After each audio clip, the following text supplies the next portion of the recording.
surprenant. Alors, mais donc, moi, je suis Marc Lemay, je suis l'auteur et le metteur en scène du projet, le scénographe.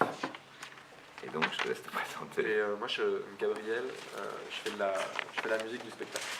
Ouais. Et il joue. Et je joue dans le spectacle. Dans le spectacle. Vous voulez que je vois, j'attaque direct comme ça, tout seul? Ok. Alors je ne sais pas si vous connaissez mon travail en général, mais je peux peut-être partir d'un spectacle qu'on a présenté ici il y a 2 ans maintenant, qui s'appelait Vanishing Point, qui était un spectacle qui contenait quelque part celui-là en germe. En tout cas, je pourrais dire qu'avec Vanishing Point, j'ai trouvé quelque chose d'une écriture un peu personnelle et singulière. Et si je devais la définir très simplement, je dirais que c'est une écriture théâtrale qui s'amuse à croiser les disciplines, et donc notamment le tournage en direct, le tournage de film, et la musique. La particularité, donc là je vais mettre tout de suite en jeu Gabriel, la particularité de ces projets, c'est qu'on fait une pièce de théâtre et on fabrique un film sous les yeux des spectateurs, et cette fabrication est accompagnée en musique par un musicien. Donc ça, c'est vraiment ce qui caractérise, on va dire, mon écriture du plateau. Enfin, pas toujours, mais en tout cas sur ces projets-là. La particularité aussi, c'est que j'interroge toujours des genres qui sont, en général, des genres qui appartiennent au cinéma, parfois à la littérature, des grands genres.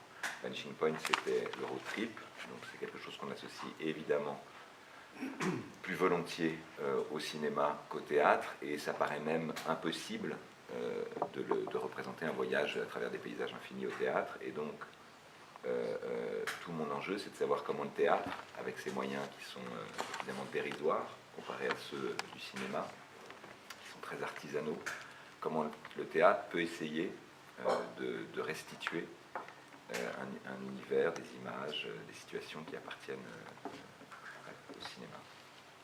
Et donc là, pour ce projet-là, après le road trip, j'ai décidé de m'attaquer au fantastique et même à l'horreur, pour le dire vite. Sachant que quand on interroge au théâtre, sur un plateau de théâtre, ces grands genres, évidemment, on ne peut pas rivaliser avec le cinéma, donc on les réinvente, on les réinterprète.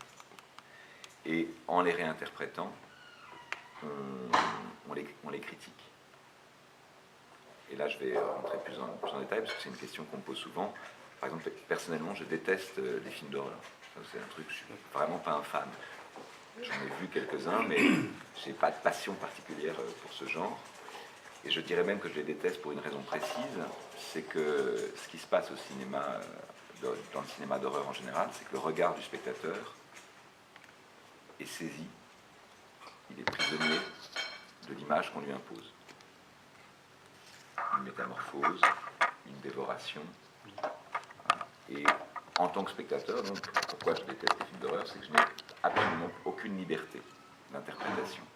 C'est un peu comme la pornographie, hein, si vous voulez, la différence entre, je fais une blague, mais la différence entre, vous savez, ce vieux débat entre l'érotisme et la pornographie, l'érotisme suggérant ce que la pornographie nous révèle, et donc voilà. Et donc, moi, tout mon enjeu en tant que metteur en scène de théâtre, c'est précisément de faire tout l'inverse, et donc de rendre le spectateur actif. Je crois que le premier rôle d'un metteur en scène de théâtre, c'est de faire appel à l'intelligence du spectateur, de l'inquiéter, de la mettre en mouvement, pour l'inviter à se questionner, à interpréter ce qu'il voit. Et donc, en m'attaquant au film d'horreur, avec son répertoire d'images qu'on connaît, donc, qui sont celles que je vous ai dit, c'est-à-dire métamorphose, dévoration, etc. Ce que je vais essayer de faire, c'est de faire en sorte que le spectateur, plutôt que d'assister simplement à une métamorphose, il se demande ce que cette métamorphose raconte, qu'est-ce qu'elle a comme puissance ou pouvoir symbolique. Parce que c'est évident que, par exemple, pour parler de la figure centrale de la pièce est une femme lycanthrope, une femme loup-garou, évidemment que cette métamorphose, cette transformation de son corps, raconte quelque chose de l'humain en général. Et alors il y a des grands cinéastes d'horreur qui précisément savent faire ça, c'est-à-dire tout d'un coup, par exemple, je pense on pense beaucoup à Carpenter, qui est un cinéaste américain que vous connaissez peut-être, mais qui par exemple a fait du cinéma de genre, mais avec toujours une portée politique. C'est-à-dire que les images qu'il montre, au fond, viennent en général dénoncer la société américaine dans ses travers. Christine, par exemple, ça raconte un adolescent qui est vous connaissez le film Christine? Non, j'ai pas vu. C'est un adolescent qui est un peu maltraité par les autres jeunes gens avec qui il est, et un jour il découvre une voiture, et cette voiture va lui redonner un espèce de sentiment de puissance, et il y a une espèce d'étrange histoire d'amour entre une voiture qui est une voiture vivante et lui qui se met en place. Voilà, donc ça raconte... Bonjour.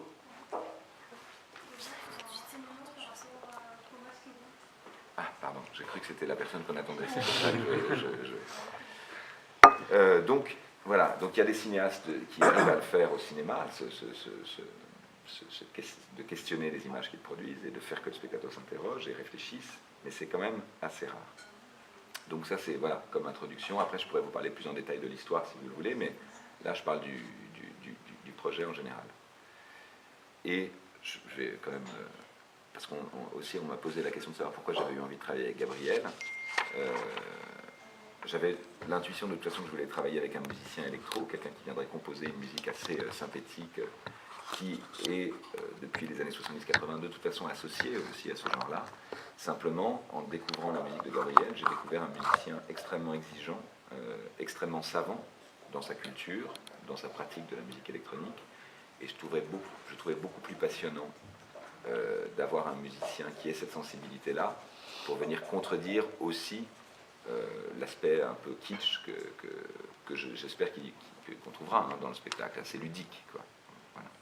Et puis, deuxième chose aussi, c'est là où c'est tout simplement en voyant sa photo et sa présence, je savais que dans la pièce, il devait y avoir un jeune homme, un frère, qui devait être musicien, et donc que le musicien allait passer du rôle de musicien de scène à acteur et personnage musicien. Et en voyant les photos de Gabriel, parce qu'au départ j'ai juste découvert sa musique, j'ai trouvé qu'il avait comme ça une présence qui était plutôt a priori passionnante, et après je l'ai rencontré et ça s'est confirmé. Est-ce que tu veux peut-être... Voilà, j'ai fait une petite intro, après on parlera de l'histoire, mais c'est pas monopoliser la parole.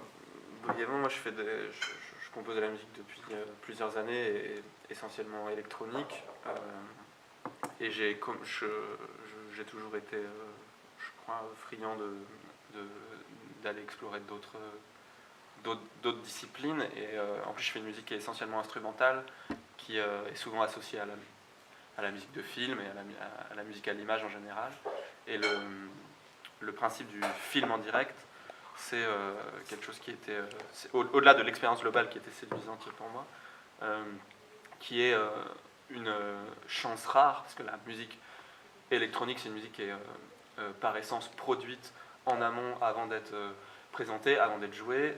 Pour les concerts, on produit tout avant et ensuite on envoie des séquences. Quand on fait des films, on travaille à l'image avec un temps, une distance entre le moment où ça a été tourné. Et, voilà. Et là, il y a le rapport de la musique live et du tournage de film qui est quelque chose de rare, quoi, et qui était une des choses qui m'ont séduit, je crois. Et voilà. C'est une première pour vous, ce concept? Oui. Oui. Tout à fait. Oui. C'est la première fois que tu vas incarner quelqu'un dans un spectacle. Dans un spectacle, ouais. Il y a aussi ça, l'idée que... Moi, j'ai fait beaucoup de scènes, mais en étant moi-même. J'ai une question du coup, pourquoi comme titre Hunter? Parce que du coup Hunter, on voit la référence à différents films d'horreur de façon générale, mais qu'est-ce qui vous a inspiré en particulier? Pourquoi ce terme-là précisément? Pour moi, pour les deux d'ailleurs, ça peut être aussi une interprétation. Parce que c'est un titre que j'ai imposé sur le dossier. Alors il y a un sous-titre désormais qui s'appelle Le chant nocturne des chiens, qui est beaucoup plus littéraire et beaucoup plus français pour le coup. Moi, d'une manière générale, effectivement, j'ai ma boîte à outils pour écrire et composer des histoires, c'est la culture populaire. Et la culture populaire, évidemment, états-unienne, puisque c'est celle qui nous est imposée depuis maintenant quelques décennies. Mais pour moi, j'en fais la critique, encore une fois, dans mes spectacles. Ludique, quand je dis critique, c'est vraiment au sens large. En général, la plupart de mes spectacles font référence à un film ou à une chanson. Par exemple, j'avais travaillé avec les Moriarty, donc ils avaient un album qui s'appelait The Missing Room, et donc j'avais fait un spectacle qui s'appelait Memories from the Missing Room, qui était le souvenir de l'écoute de l'album et des scènes que ça avait fait naître. J'avais fait un autre spectacle qui s'appelait Just for One Day, qui est sur des super-héros. Évidemment, c'était la chanson Heroes de David Bowie, et voilà, j'ai fait une autre installation qui s'appelle Be Your Mirror, avec le titre des Velvet. Et là, effectivement, il y a deux choses qui se sont liées. C'est La Nuit du Chasseur, le titre, donc en anglais Night of the Hunter, je pense. Vous voyez, c'est un film juste qui n'est pas sur l'horreur, mais c'est des personnages. Il y a quand même en germe dans ce film, vous savez, à la fin, le personnage démoniaque rôde autour de la maison. Et puis la chanson Hunter de Björk. Parce que, pour une raison toute simple, c'est que je savais que le personnage féminin est son personnage principal, enfin en tout cas autour duquel se construit l'histoire, était une jeune femme en proie à son propre désir. Je vais peut-être introduire l'histoire pour justement, que vous sachiez un peu plus précisément de quoi on parle. Vite fait, bien fait. Le spectacle commence tout se passe dans une banlieue pavillonnaire. Le spectacle commence dans le jardin d'une maison pavillonnaire où un couple découvre, caché, mutique, une jeune femme. Son discours est un peu confus, mais on comprend qu'elle s'est échappée de l'endroit où elle vivait et qu'elle est terrifiée. Et le couple est un peu démuni, désemparé face à cette jeune femme, et ils vont chercher à la faire rentrer dans la maison. Et au moment où l'homme s'approche pour la faire rentrer dans la maison, elle le mord, par réflexe, par défense. Et à ce moment-là, c'est une scène un peu comme ça, climax, on espère. Et à ce moment-là, de manière assez théâtrale, pour le coup, un être mystérieux surgit à son tour dans le jardin. Et cette personne, c'est une personne assez âgée, prétend être le père de la jeune femme, et explique de façon très succincte au couple que cette jeune femme ne va pas bien et qu'il faut qu'il la ramène chez lui pour prendre son traitement, quoi. Et puis ces deux personnages mystérieux vont donc partir sans plus d'explication et laisser le couple un peu hagard, un peu saisi, choqué par cette intrusion. Et puis ensuite le spectacle va donc se développer, ça c'est l'introduction du spectacle, va se développer de façon assez cinématographique en montant les deux histoires en parallèle. Je ne vous raconte pas la fin, mais en gros, on va découvrir la vie de ce couple après l'intrusion, et comment cette intrusion et le souvenir de ce personnage féminin va les hanter, va les obséder, en particulier l'homme du couple. Et de l'autre côté, donc dans une autre maison, quelque part dans la banlieue pavillonnaire, on va découvrir la vie de cette jeune femme. Et donc, ce qu'on apprend, c'est que cette jeune femme vit seule, enfermée par son père, depuis un certain nombre d'années, depuis même un nombre d'années impressionnant, puisque on le découvre à la fin, enfin, ça fait 20 ans qu'elle est enfermée, au motif que si un jour elle éprouve du désir, elle risque de se transformer en animal et de devenir dangereuse pour son entourage. Elle est, c'est ce que raconte le père, atteinte de la même maladie, de la même malédiction que sa mère, et donc il l'enferme pour la protéger. Ailleurs dans la maison vit le jeune frère de ce monstre.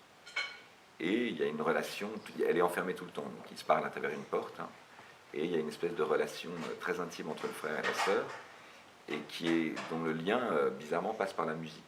C'est-à-dire que le frère joue pour calmer, pour apaiser la sœur, le frère joue du piano pour elle. Elle se met à chanter, parce qu'en plus, comme genre supplémentaire, il y a la comédie musicale, façon de parler, c'est pas on est loin de la comédie musicale. Donc voilà, là vous avez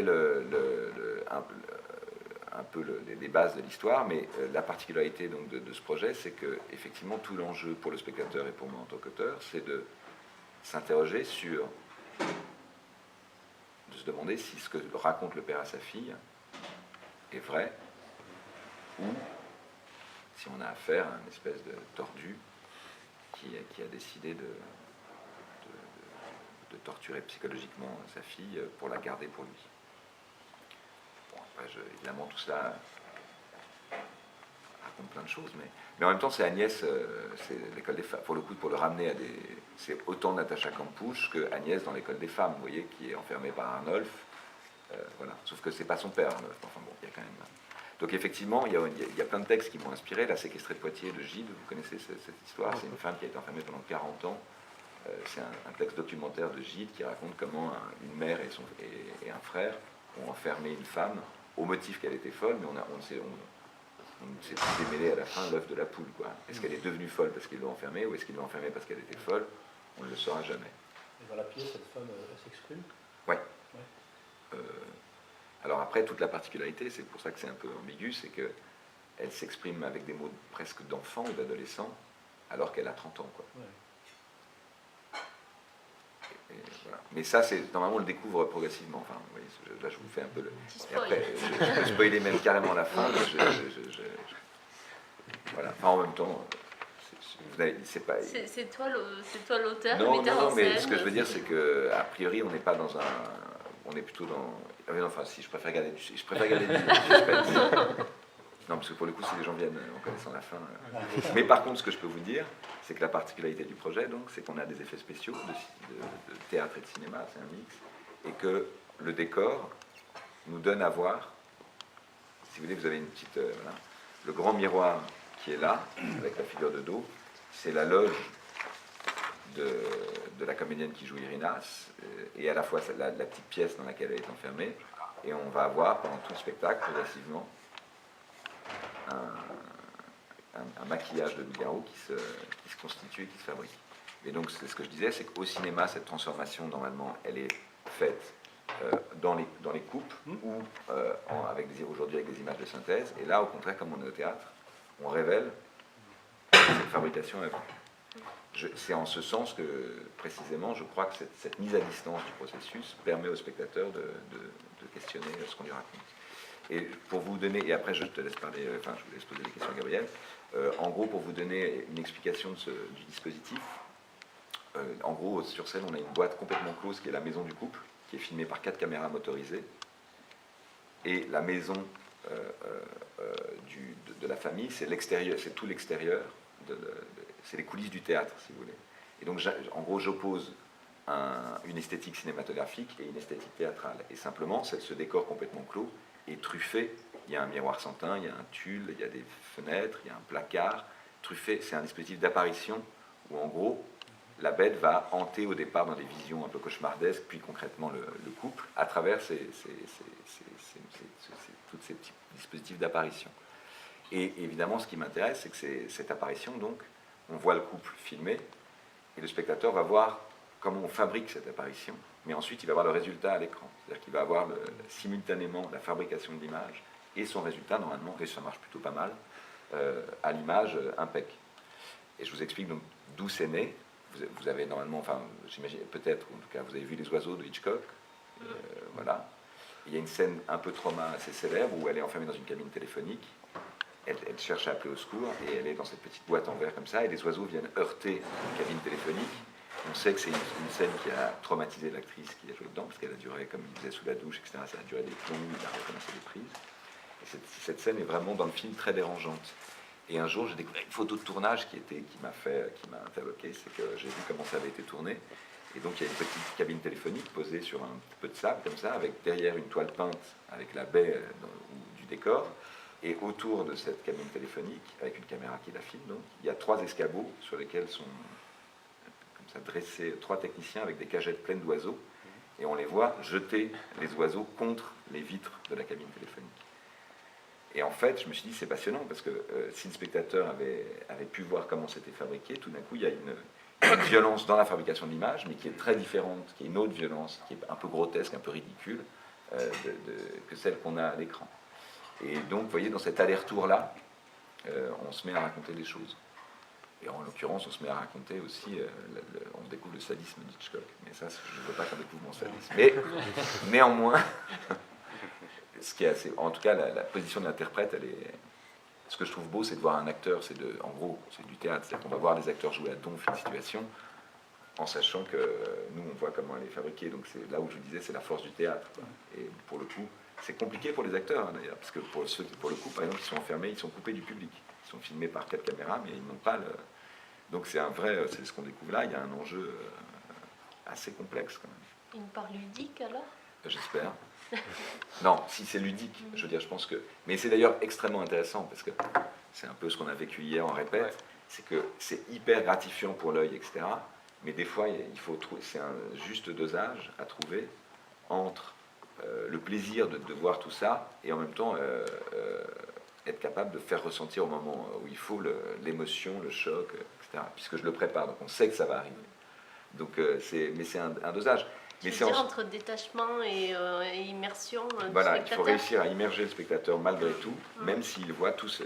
Voilà. Mais normalement, fondamentalement, pour le coup, et après je m'étais là, c'est le théâtre. C'est-à-dire que ce que c'est brechtien, quoi. C'est-à-dire qu'à un moment donné, on fait confiance au spectateur, on sait très bien, on nomme un paysage. Je veux dire, concrètement, le théâtre, on décrit un paysage, il n'y a pas de paysage, mais c'est précisément parce qu'on le décrit qu'on le fait naître dans l'esprit du spectateur. Donc là, c'est un peu finalement, c'est le prolongement d'un geste théâtral, archaïque, et presque, il y a une part d'enfance, quoi, là-dedans. Dans la manière dont je dis ça, parce que dans la façon dont les enfants sont capables, dans une chambre, de faire naître mille images et 1000 univers, c'est un peu...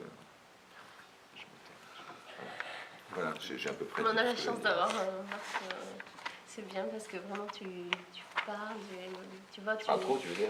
Non, c'est super, je pense, en tout cas pour les journalistes, c'est très agréable. On peut avoir aussi des artistes introvertis qui sont moins bavards. C'est super d'avoir... Ils ne parlent trop, donc... C'est très bien. Vraiment. Voilà, Quelque part, vous voulez montrer les dessous des effets spéciaux. Oui, mais en montrant les dessous des effets spéciaux, je veux que ça participe de l'histoire. Je veux que ça raconte... c'est une couche supplémentaire pour le spectateur de lecture, d'interprétation de l'histoire. Je sais que les métamorphoses, généralement au cinéma, ça demande énormément de technique. Et comment réussir à lier justement donc, l'univers du cinéma avec le théâtre, avec la musique électronique, au travers d'une histoire d'une métamorphose, ça n'a pas été trop compliqué à réaliser, à réussir à mettre en place sur On est la encore scène? en plein dedans. Ok. Donc c'est compliqué. Mm. Parfois ça marche, parfois ça marche pas. Donc on est en train de découvrir tout ça. Mais pardon de ne pas pouvoir... Je comprends. En gros, c'est compliqué, mais c'est parce que c'est compliqué que c'est passionnant, quoi. Vous voyez ce que je veux dire ou pas? Je dis ça, c'est vraiment pardon pour ces mots, mais c'est un défi, quoi. Mais en revanche, parce qu'il y a une question qu'on nous pose souvent, et qui est, depuis le début, je savais que c'est... parce qu'on nous dit, c'est vachement dur de faire peur au théâtre. Et je ne sais pas si c'est notre enjeu complètement. C'est-à-dire que c'est bien que ça crée une inquiétude, etc.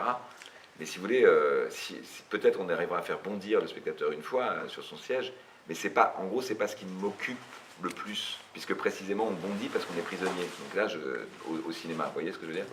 Alors que là, au contraire, tiens, pardon, je vois ma fille qui arrive. C'est pour ça que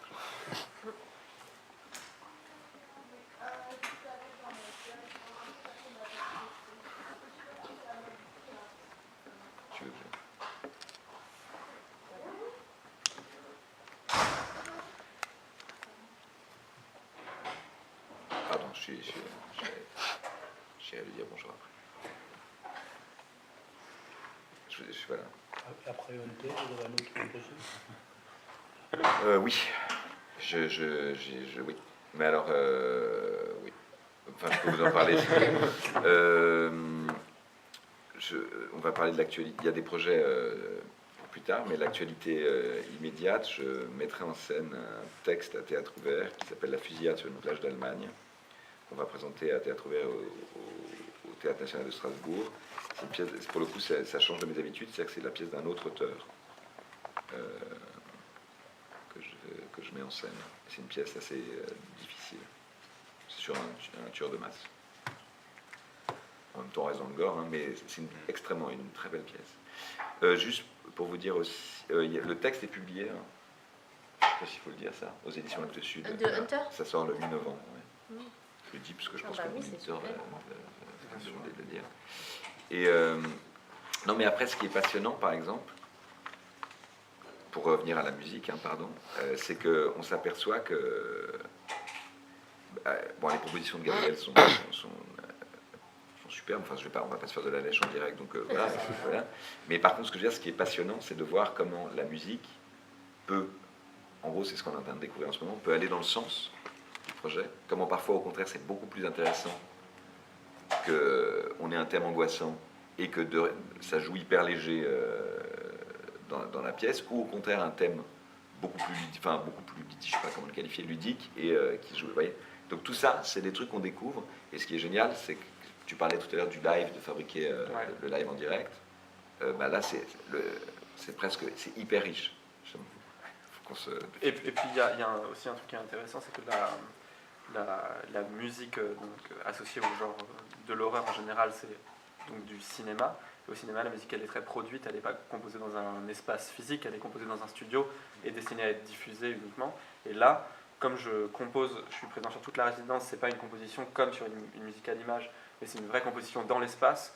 On se rend compte que ça devient presque c'est un personnage c'est un personnage du spectacle qui a une présence physique. On met moins d'éléments quand on travaille en studio, où on mixe, où on produit, etc.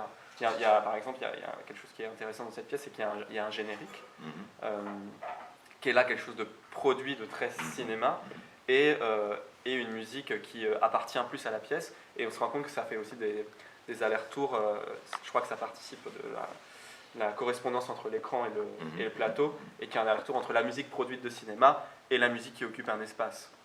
Voilà. Ça, en tant que compositeur, c'est très intéressant de travailler entre avec ces deux mouvements, quoi. Et ce qui est passionnant, mais en même temps complexe, je crois, enfin pas complexe dans le mauvais sens du terme, mais c'est que parfois c'est super beau et on est obligé de réduire, c'est ce que tu disais, parce que tout d'un coup, la musique justement c'est un personnage qui peut l'emporter. Donc c'est très impressionnant de voir à quel point il faut qu'elle disparaisse, qu'elle revienne.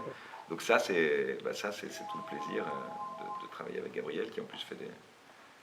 Donc il n'a pas pu jouer cette pièce sans musique. Ah non, impossible. Indispensable.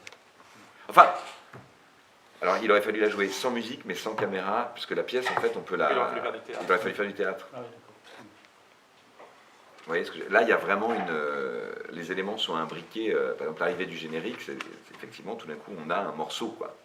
Et ce morceau, ensuite, on va avoir des échos de ce morceau, mais qui seront là interprétés live. Et qui vont quitter la métrique forcément, parce qu'il va y avoir un rapport entre le jeu, ce que vont faire les acteurs, comme ils sont enfin, la musique devient un interprète qui dialogue avec les autres personnages.